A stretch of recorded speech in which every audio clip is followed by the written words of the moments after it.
चलिए आज समझते हैं उस कमाल की इंजीनियरिंग को जो एक उफनती हुई नदी के पानी को हमारे खेतों तक पहुंचाती है। देखिए, ये सिर्फ कोई ढांचा नहीं है, बल्कि ये तो प्रकृति की ताकत को साधने की एक कला है। तो इस कहानी की शुरुआत एक बहुत ही सीधे से सवाल से होती है। जरा सोचिए, एक बड़ी सी नदी बह रही है और उससे मीलों दूर एक खेत है जिसे पानी की जरूरत है। सवाल ये है कि आखिर ये पानी वहां तक पहुंचता कैसे है।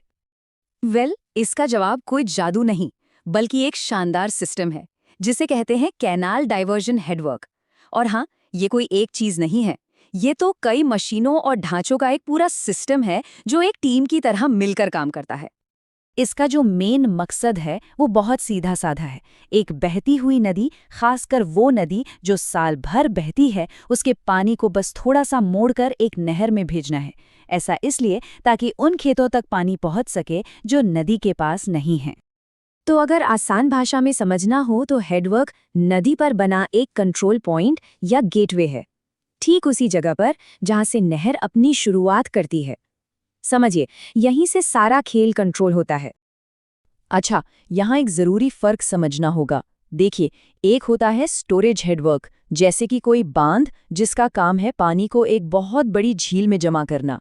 लेकिन डाइवर्जन हेडवर्क पानी जमा नहीं करता, ये तो बस बहते पानी को थोड़ा ऊपर उठाकर नहर में धकेल देता है, ठीक वैसे ही जैसे किसी ढलान पर पानी को रास्ता दिखा दिया हो। और आज हम इसी की बात करने वाले हैं।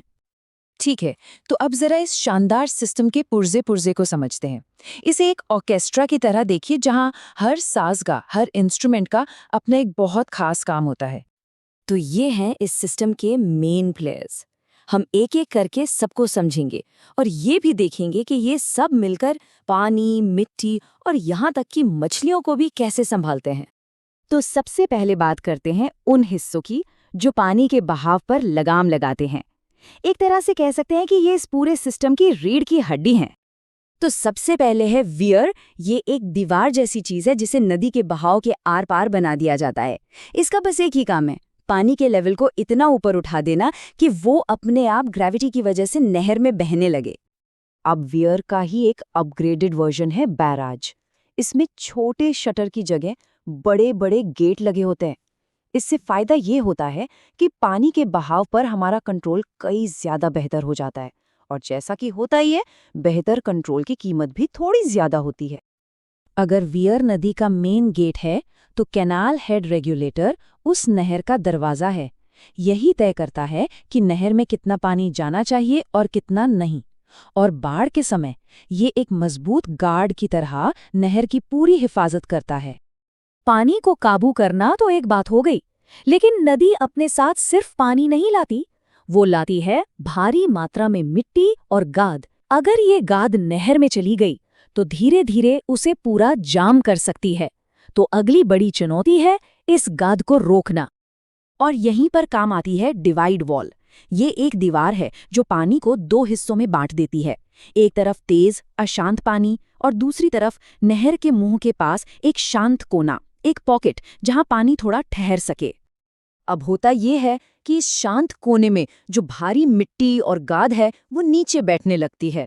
अंडरस्लूज, जो कि वियर में नीचे की तरफ बने कुछ गेट होते हैं, उन्हें समय समय पर खोला जाता है और वो इस सारी जमा हुई मिट्टी को बहाकर आगे निकाल देते हैं। इससे ये पक्का हो जाता है कि नहर में सिर्फ साफ पानी ही जाए। और यहाँ पर सुरक्षा एक नहीं बल्कि दोहरी होती है। सिल्ट एक्सक्लूडर एक बाउंसर की तरह है जो मोटी मोटी गाद को नहर के गेट पर ही रोक देता है। लेकिन मान लीजिए कुछ गाद फिर भी अंदर चली गई, तो वहां सिल्ट इजेक्टर बैठा है जो एक अंदर के गार्ड की तरह उसे पकड़कर बाहर का रास्ता दिखा देता है। एक हेडवर्क सिर्फ पानी और मिट्टी को ही नहीं संभालता, उसे नदी के कुदरती मिजाज और वहां रहने वाले जीव जंतुओं के साथ भी तालमेल बिठाकर चलना पड़ता है। सोचिए, वियर मछलियों के लिए एक बहुत बड़ी दीवार की तरह है, खासकर उन मछलियों के लिए जिन्हें अंडे देने के लिए नदी में ऊपर की ओर यानी अपस्ट्रीम तैरना होता है। फिश लैडर इसी मुश्किल का एक बहुत ही खूबसूरत हल है। असल में ये एक तरह की पानी की सीढ़ी है। इसके अंदर कुछ दीवारें बनी होती हैं जो पानी की रफ्तार को काफी धीमा कर देती हैं, जिससे छोटे छोटे स्विमिंग पूल जैसी जगहें बन जाती हैं। तो मछलियां एक पूल से दूसरे पूल में आराम से तैरकर या छलांग लगाकर पूरे वियर को पार कर लेती हैं।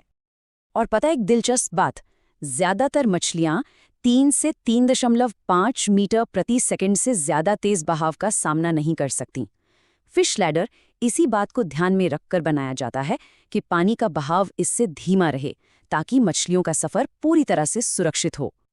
और आखिर में आते हैं रिवर ट्रेनिंग वर्क्स। देखिए, नदियां काफी मनमौजी होती हैं, वो अक्सर अपना रास्ता बदलती रहती हैं, तो ये ढांचे नदी को एक तय रास्ते पर बनाए रखते हैं ताकि वो हेडवर्क्स को या उसके आसपास के इलाके को कोई नुकसान न पहुंचाए।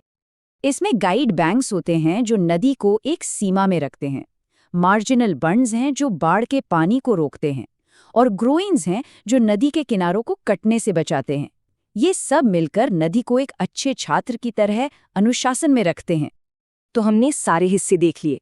अब देखते हैं कि ये पूरा का पूरा ऑर्केस्ट्रा एक साथ मिलकर कैसे एक खूबसूरत धुन तैयार करता है। तो सबसे बड़ी बात ये है कि कैनाल हेडवर्क सिर्फ कंक्रीट का एक बेजान ढांचा नहीं है, ये एक जीता जागता सिस्टम है। यहाँ हर एक हिस्सा दूसरे के साथ मिलकर काम करता है ताकि इंसानों की ज़रूरतों और प्रकृति की ताकतवर शक्तियों के बीच एक बहुत नाजुक संतुलन बनाया जा सके। और ये सब हमें एक बहुत बड़े सवाल पर लाके छोड़ देता है।